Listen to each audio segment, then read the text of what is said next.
Bonjour à tous. Alors, j'essaye de ne plus trop faire de vidéos d'actualité à chaud comme ça, à cause des raisons que vous connaissez, que ce soit la censure, hein, et d'autres choses, mais j'estimais qu'il fallait quand même parler un petit peu des incendies de Los Angeles qui ont lieu en ce moment, dans certains quartiers de Los Angeles, que ce soit Malibu, Hollywood et d'autres.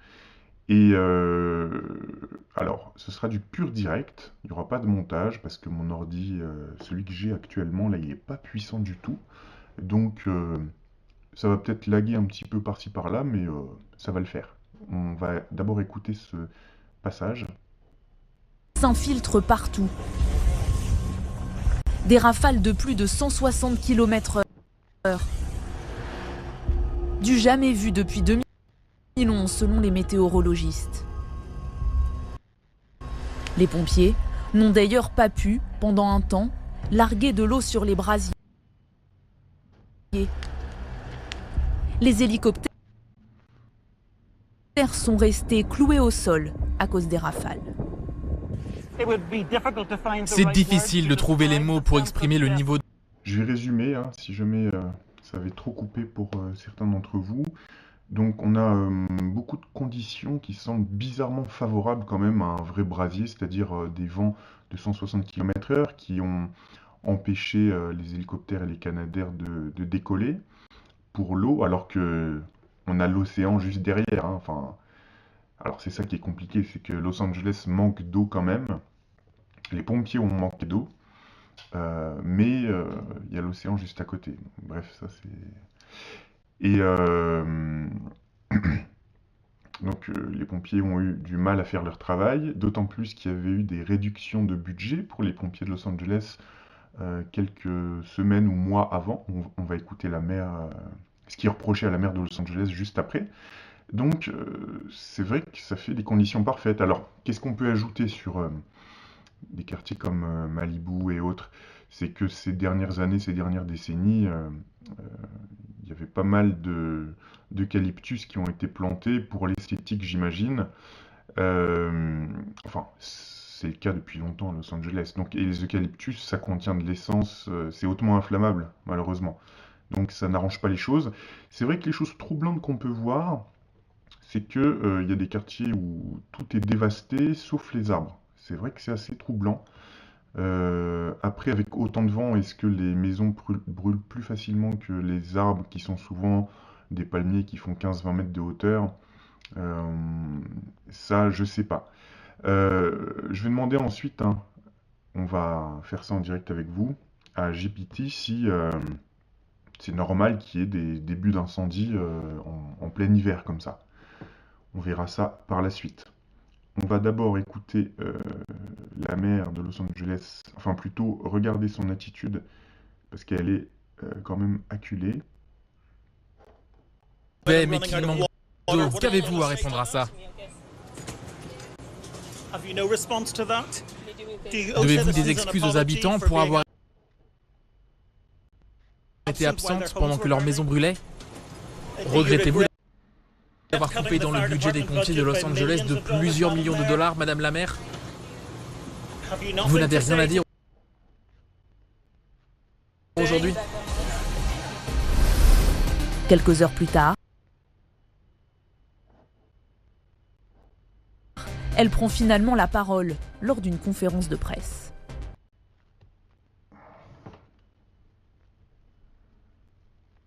Ok, on va couper parce que ça bug.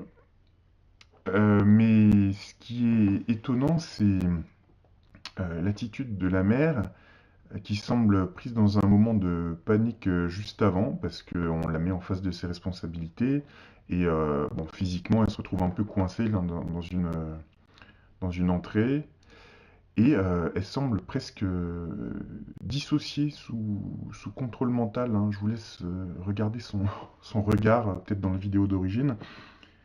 Et juste après, quand elle fait son discours langue de bois politicienne, euh, elle semble presque détachée de ce qu'elle raconte, alors que c'est sa ville qui est en train de brûler, quoi, hein. Bon, bref.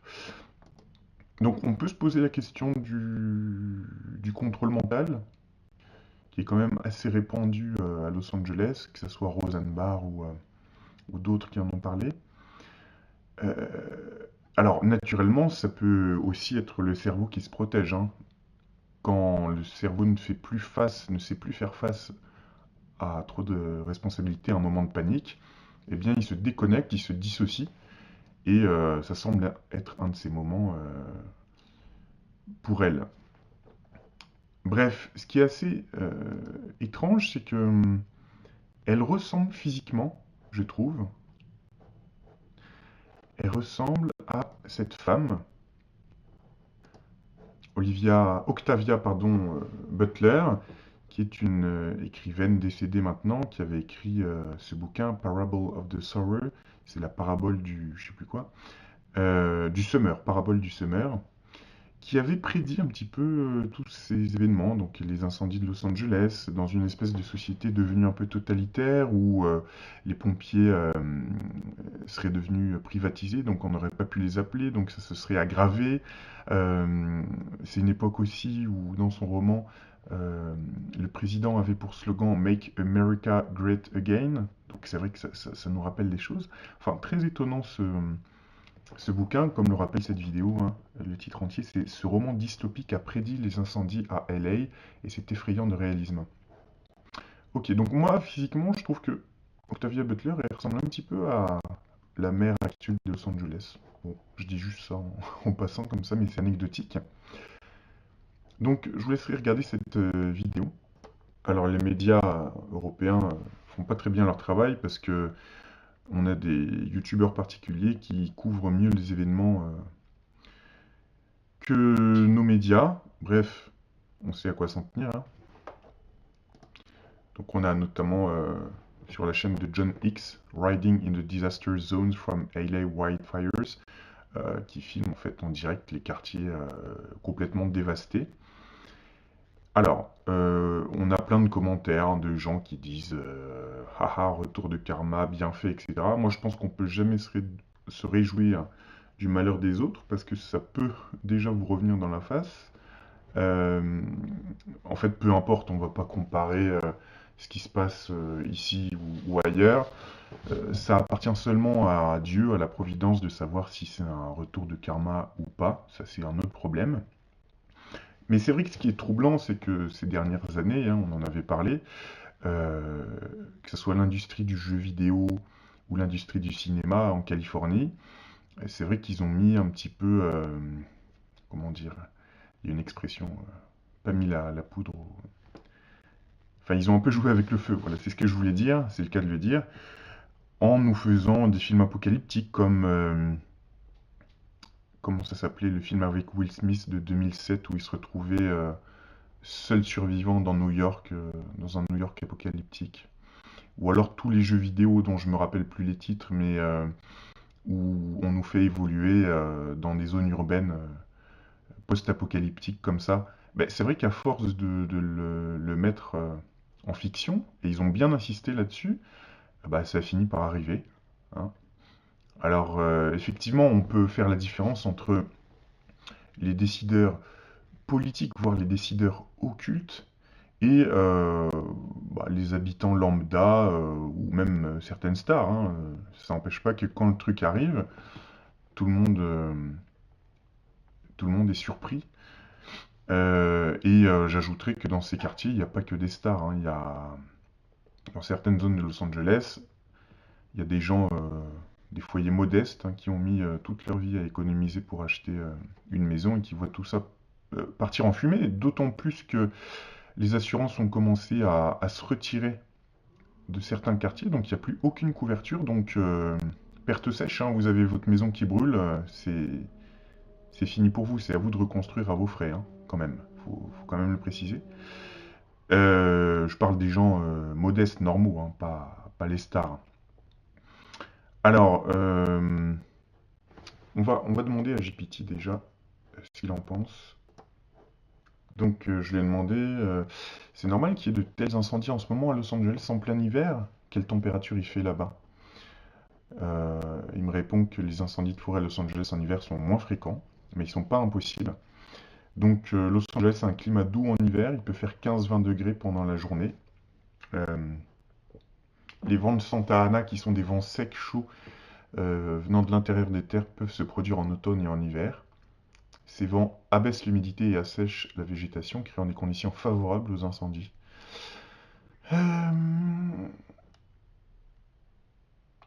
Blablabla, ok. Donc température moyenne en général, 8-10 degrés à minima et 18-20 degrés en janvier au maximum. Et venons-en directement au sujet aussi, hein. J'ai vu traîner sur le net des spéculations, enfin, des gens se posent la question, se disent mais il n'y a pas la villa de Sean Combs, P. Diddy, à Los Angeles, justement? Bien sûr, ces derniers temps, l'énorme scandale, on ne va pas en reparler, qui est tombé sur lui et plein d'autres, en termes de trafic. Et effectivement, bon, on pourrait se dire, parce qu'on sait de quoi sont capables certains, hein, est-ce qu'une arme à énergie dirigée pourrait commencer un début d'incendie avec des, comment dire, des conditions favorables, entre guillemets, pour que le truc devienne un vrai brasier? Ouais, c'est peut-être possible.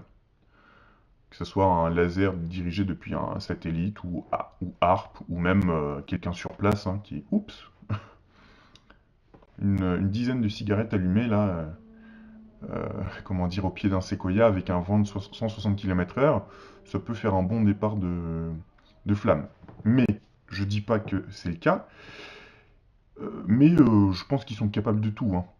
C'est-à-dire qu'en gros, bah, ça serait pratique pour effacer les preuves qu'il y a sur place, surtout que quand le FBI, etc. intervient, ils mettent tout sous scellé et a priori, personne ne peut venir et prendre les disques durs. Enfin, a priori. Que ce soit les disques durs ou des photos, moi j'en sais rien.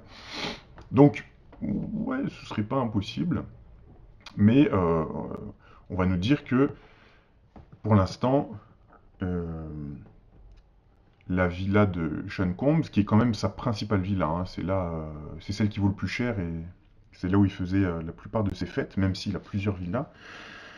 Pour l'instant, ça fait pas partie des quartiers touchés, mais on va voir. Donc, JPT nous dit que la villa est située dans le quartier de Holmby Hills. Donc, ça fait partie du célèbre triangle d'or avec Beverly Hills et Bel Air. Donc actuellement, hein, le luxueux quartier de Los Angeles où réside P. Diddy ne semble pas directement touché par les incendies en cours. Cependant, tout dépend de la localisation précise des incendies actifs et des vents qui pourraient diriger les flammes ou la fumée vers certaines zones. Donc Holmby Hills est situé entre Beverly Hills et Bel Air.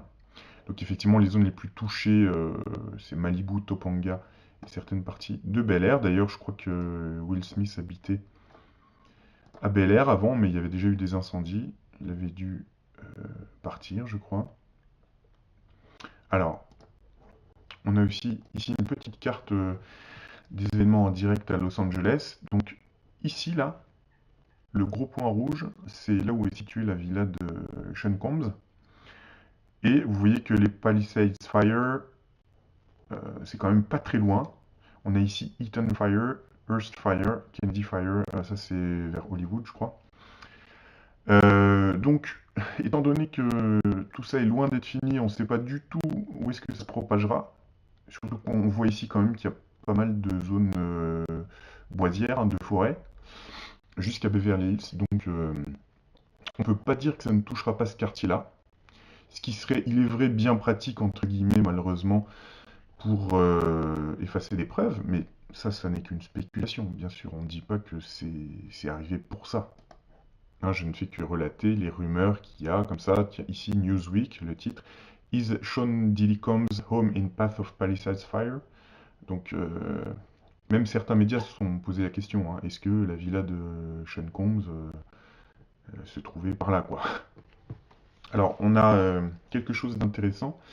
Vous savez, la villa de Hugh Hefner, le Playboy Mansion, eh bien, là, si je comprends bien, il y a un premier foyer qui a été déclaré dans une propriété pas loin, à côté du Playboy Mansion.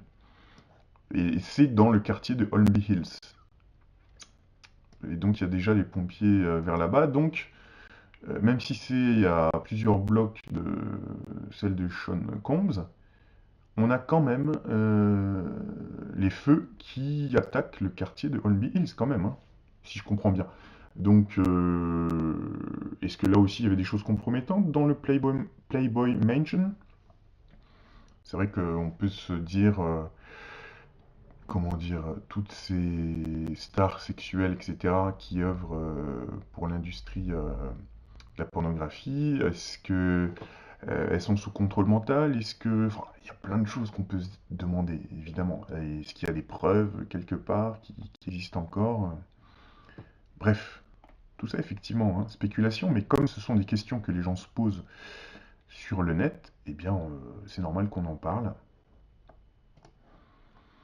Alors, il y a eu aussi des prédictions, je crois, dans les Simpsons de cet incendie, apparemment. Ça, je vais pas en parler parce que je suis pas suffisamment connaisseur, j'ai pas vu l'épisode en question. Après, là, c'est du hautement spéculatif, mais effectivement, ça peut être troublant. Dans tous les cas, vous voyez ces scènes apocalyptiques comme ça. Alors oui, ce dont je voulais parler tout à l'heure, dans tous ceux qui disent ah ouais, c'est un retour de karma, tout ça. Là encore, hein, c'est Dieu qui maîtrise si c'est quelque chose de naturel. C'est pas vous, hein, donc vous n'avez pas à juger. Et si c'est pas Dieu, bah, c'est quelque chose de déclenché de façon artificielle par les Hills. Bon, comme on ne sait pas, mais effectivement, ce ne sont pas forcément les décideurs ici qui pâtissent de cette situation. Les décideurs aux États-Unis sont plutôt à Washington. Mais, comme je l'ai déjà dit, il y a des passerelles qui existent entre Washington et Hollywood et l'industrie du cinéma d'Hollywood. C'est-à-dire que il y a des va-et-vient, hein, je vous avais dit Washington et puis aussi certains services secrets. Vous savez, je ne veux pas prononcer le mot-clé là, mais euh, ils peuvent fournir des scénaristes ou du matériel ou des armes, etc. Quand ça va dans leur sens, ils peuvent fournir tout ça sur un film euh, enregistré par des réalisateurs d'Hollywood. C'est-à-dire que certains agendas sont mis en avant, enfin on le sait, il y a quand même Oh ça y est, je vais réussir à m'exprimer quand même. Il y a des ponts, des liens qui existent entre Washington et Hollywood. Voilà, point. J'en ai déjà parlé, si vous voulez creuser le sujet, il y a des sources qui existent. Donc oui, là c'est... Si les décideurs devaient être frappés, ce serait plutôt à Washington, mais ça n'est pas le cas. Et il y a aussi plein de gens qui n'ont rien à voir à Los Angeles avec euh, toutes les stars.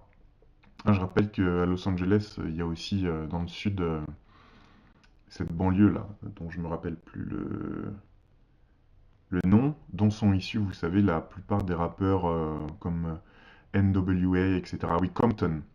Et Compton, c'est un peu comme Saint-Ouen ou Saint-Denis et Paris. Là, c'est non seulement vous avez le périphérique qui sépare cette banlieue de la ville Chicos, mais en plus, il y a plusieurs années, ils avaient fait un mur qui littéralement coupe la route.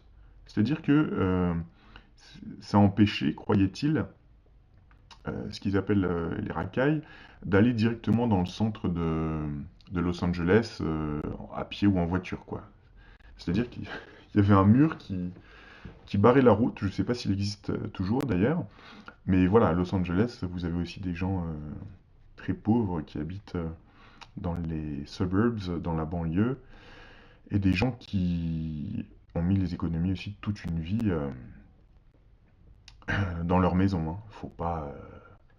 Alors naturellement, on peut dire que ce qui arrive ailleurs et qui est très peu couvert médiatiquement, c'est terrible aussi, bah, c'est clair. Mais tout ça est terrible. Il n'y a pas de, on va pas commencer à faire des hiérarchies entre les choses terribles, hein. Mais c'est intéressant, je trouve, que ça arrive à Hollywood.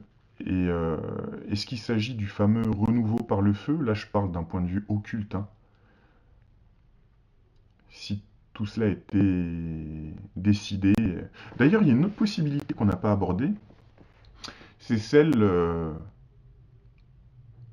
d'oracles ou de prêtres magiciens, je ne sais pas comment dire, qui pourraient aussi déclencher ce genre d'événements à distance, hein. Je vous rappelle, bien que ça soit considéré comme légende mythologique, etc., euh, on avait quand même, dans l'Antiquité, euh, des oracles ou des druides, hein, je ne sais pas, ou des prêtres, qui accompagnaient les armées et qui pouvaient déclencher, par exemple, euh, comment dire, une épidémie de moustiques ou de guêpes localisée, ou alors un petit tremblement de terre. Donc certains sorciers étaient capables, dans la mythologie, hein, de déclencher ce genre de choses, hein. Ce serait donc dans cette hypothèse-là, ce ne serait pas forcément des armes à énergie dirigée, ni quelque chose de complètement, comment dire, terre à terre, comme oups, j'ai oublié une cigarette, d'éteindre une cigarette. Ça pourrait aussi être ce genre de choses. Surtout que, quand même, au point de vue occulte, Hollywood, le bois sacré, euh, quel est l'historique d'Hollywood? Ça a été quand même peuplé à partir de peut-être la fin du 19e siècle, mais surtout au début du 20e siècle, entre 1900 et 1935. On a beaucoup de juifs d'Europe centrale qui ont fui les pogroms ou la situation en Europe, hein, c'est compréhensible, qui sont venus s'installer à Hollywood et qui ont fondé en quelque sorte l'industrie cinématographique. Euh, voilà, que ce soit Warner ou d'autres. Et moi, c'est ma théorie, je pense que certains ont amené avec eux des secrets issus de leur culture, que ce soit de la Kabbale, de la Torah, enfin, de leurs livres mystérieux. Certains, c'est clair, possèdent des secrets qui sont très peu connus du reste de la population, hein. On avait parlé de Irène Hillel Erlanger il y a des années de cela, qui semblait quand même dans ses écrits parler d'alchimie, de Kabbale, etc. Des choses mystérieuses. Donc je pense que, oui, parmi les juifs d'Europe centrale, qui ont ramené leurs secrets issus de leur culture avec eux, il y a certaines choses qu'ils ont amenées avec eux aussi. Et on avait un film d'horreur, entre guillemets, mais qui décrivait assez bien la réalité occulte peut-être de cette zone-là. Ça y est, j'ai oublié le titre. Je vous en avais parlé il y a plusieurs années. Ça montre en gros une femme qui veut réussir à Hollywood et qui s'aperçoit que pour réellement réussir, eh bien, il faut faire partie de ces cercles occultes, hein. On a carrément des stars, des réalisateurs et tout qui font leur petite réunion derrière, vous savez, les lettres de Hollywood, là, dans la montagne, et, euh, et qui disent Hail Astreus, donc qui saluent Astrée. Donc, voilà, est-ce que ça serait Lucifer ou Satan?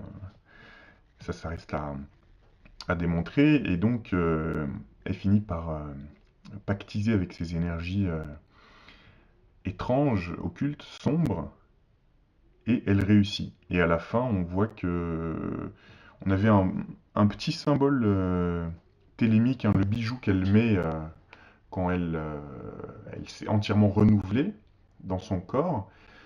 Elle devient extrêmement belle, chauve d'ailleurs, elle met une perruque et à un moment le réalisateur montre, fait un zoom sur les photos de Marilyn ou d'autres stars et on croit comprendre qu'elles ont fait la même chose finalement pour réussir.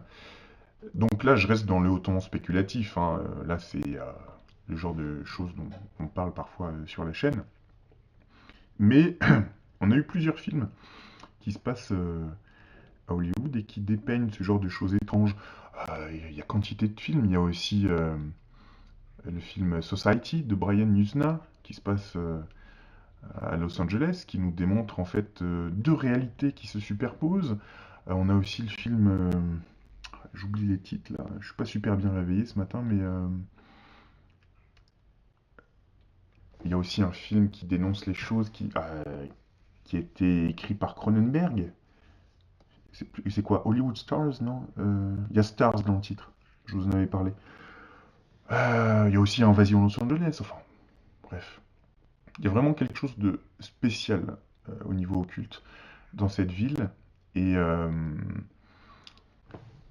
est-ce qu'au niveau magique, il puisse pas se passer ce genre de choses? Est-ce qu'il y a une sorte d'oracle qui a pu déclencher ça à distance parce que ça ferait partie de, de leur destin de se renouveler par le feu? Enfin, je sais pas. Est-ce qu'il y a des choses occultes derrière tout ça? Vaste question. Voilà. En tout cas, je vous dis à très bientôt. N'hésitez pas à me dire ce que vous pensez de tout ça.